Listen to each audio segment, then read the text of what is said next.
Amidst the fallout of the virtual Le Mans, there is much hand-wringing about the future of online sim racing. But my advice, forget about that and get yourself on a ranked grid like the Mazda MX-5s on RaceRoom. On screen now, highlights from the first of 2 races I've got for you, and I'm squeezing past Polgari for 4th place early on lap 1. Fast forward and pretty soon I'd be in the battle for 2nd place with Shudziak and Olev duking it out down the start-finish straight, side by side, all the way into T1. I held 3rd, but unfortunately I ended up in a battle to hold on to it rather than take 2nd place, and at the very last lap I'd come unstuck. Attempting to fend the inside against Shudziak, I clout the curb, make a small bit of contact with him and head off into the barrier. I dropped down to 5th in the end, and as you can see from the replay, it's very much my fault. So we're back for another go. Race 2, here we are, 2nd on the grid with everything to play for. Getting ready for the 5 red lights then, hoping to get a clean run through this first lap, but anticipating I'm going to have a challenge down my inside, down the very long start straight here into T1, and you can see on the radar lighting up there, I do indeed have Koke halfway down my inside. That's going to compromise me through this opening corner. I'm going to give him space, but I've got to concentrate on getting the car rotated as well, and I'm just able to do it, but I'm not able to defend the position. So we've dropped down to 3rd already, and I've got Deputa behind me now, piling on the pressure in his yellow Mazda. You can see he's tempted to try and get a nose down my inside. Thankfully he doesn't follow through on that, because he could have easily tipped me into a spin. We just about gave each other enough room.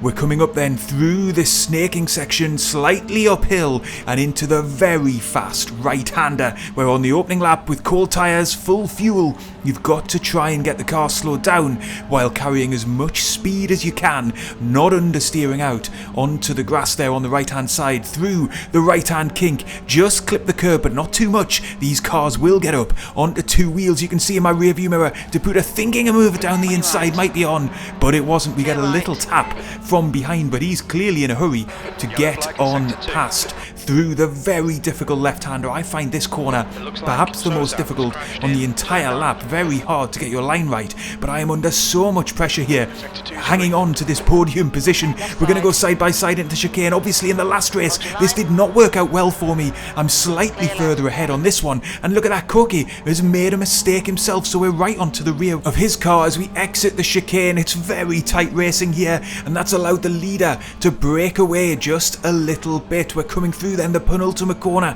Got to prioritise a good line and getting on the gas nice and early and consistently through the final corner here, and it looks like we're going to be in the slipstream of the 2nd place man. We've got a little bit of breathing space finally to Deputa behind, and we'll hold 3rd position at the end of a frantic and intense opening lap. And if you're enjoying the action so far, you might want to leave a like on the video and join our new Broca Discord server. Details are in the description below. But back to the race, I'm not really anticipating being able to keep pace with these front runners through the course of the race. Yes, we put it in 2nd on qualifying, but that was an exceptional lap for me. My consistent pace is probably a few tenths of a second shy of what the 1st place and 2nd place men are capable of in this race, and Deputa as well. He's got very high rating, good pace behind me, so it's going to be a question of how long can I tough it out and hang on in there for this podium position and try and redeem myself after that last lap mistake in the previous race. We're coming into the middle section then of lap 2 here, still following closely behind, and look at the rear view mirror. Deputa up on 2 wheels. He took too much curb, and that may very well have resulted in him carrying some damage. He's certainly dropped back just a little bit, and he'll come under pressure himself now from the 5th place man as we're coming through this left-hander here, then trying to keep the pressure on.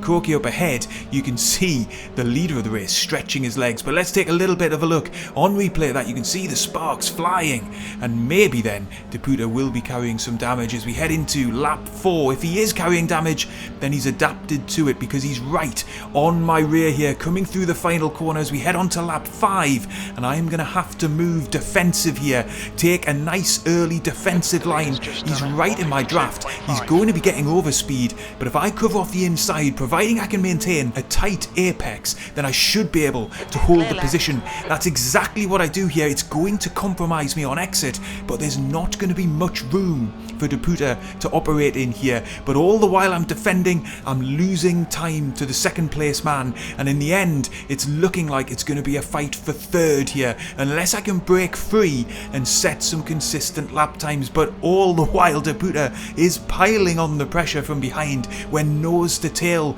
coming uphill here and into the very fast right-hander. He's on my outside. Thankfully he just bleeds off the throttle. That allows me to take the racing line. He's shaping to the inside, but then he thinks better of it. He's just not close enough this time around.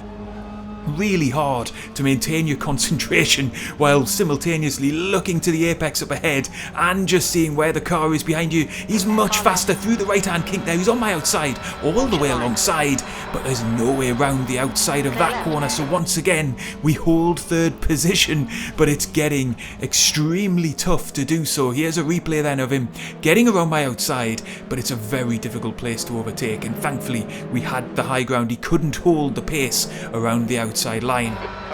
On to lap 5 then, still coming under pressure as we head onto the start finish straight once again to begin lap 6, and again he's just within my draft. I'm thinking about holding the racing line, but he's closing in on my rear view mirror, so I'm gonna go defensive once again, give him plenty of time to see my intentions, get hard on the brakes, and again try to hold that tight apex. He's got more exit speed, he gives me a little tap, but there is nowhere for him to go. He must be getting more frustrated in the cockpit now, because there's no doubt as I'm having to take defensive lines, he's got more speed on exit to almost every corner on the track. But it's so tight and twisty here at Zandvoort.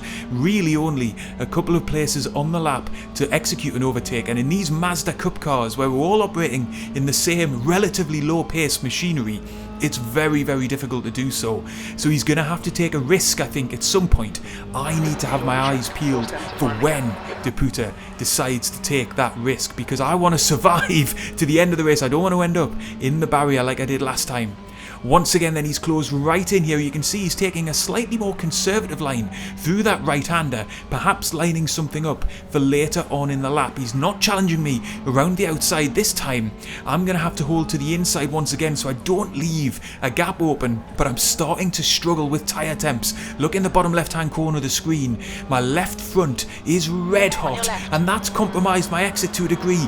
I've got him on my outside now, heading again into the chicane. We know that this is difficult to go side by side through.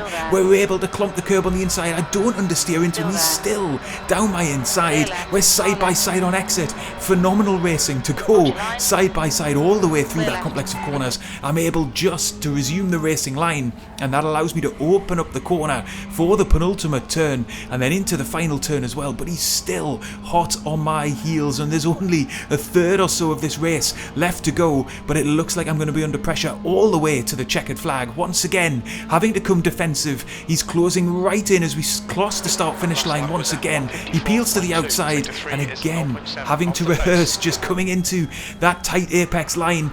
He's nose to tail once more. We've got a third driver, of course, interested in this battle behind us in 5th place too. So it could very well get even more interesting as we head into the final stages of this race. Once again, heavy on the brakes, into first gear, get the car rotated and try and get on the gas as early as I can for a better exit. But it hasn't really worked. My rear view mirror is still full of Deputa's yellow Mazda as we're coming up through the S's here. You can see he is actually slightly faster even through this part of the track. He shapes down to the inside and he's going to take the gamble. He's got a nose down my inside. I'm going to have to give him space. This is compromising me all the way through the corner. Not a usual place to execute an overtake, but he's done brilliantly. We're side by side through the right-hander, and look at that, the man in 5th senses an opportunity, gets down my inside as well, and I've lost 2 positions through that moment. Unbelievable action. and that's a real shame. I was put offline. I couldn't get back on because I had to give him space, and brilliant opportunistic driving there from Passer to get the move done. But we're going to be right underneath his rear here. We're going to try and make the move straight back as we're in the draft heading into the chicane, but we're not close enough to make the move. I've got to keep the pressure on here. I've gone from 3rd to 5th. I've lost the chance of a podium as things stand. There are not many laps left in this race, but before we get into the final stages, let's have a look at this move from Deputa. I just can't get the car turned in early enough. It leaves basically a Mazda's width down the inside. Deputa gets his car down there. From that moment on, really, I'm on the outside. I'm vulnerable to Passer, taking advantage of that, and he manages to squeeze on past too.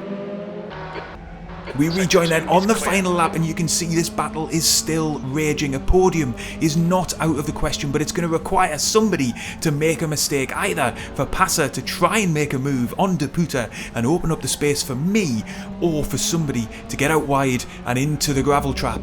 All I can do is keep trying to put the pressure on as we're coming up the hill then for the final time, and I'm just trying to get a sense of where Passer might be vulnerable. We are closing in just a little bit, but I'm nowhere near close enough to launch a dive bomb down the inside. That would be a disaster for both of us, so I'm just going to have to keep on trying to close in on him through this middle sector of the lap. There is one overtaking opportunity down his inside here into the right-hander, but I'm not going to be close enough. All I can do is squeeze right onto the back of his car here and very nearly give him a little tap through the corner.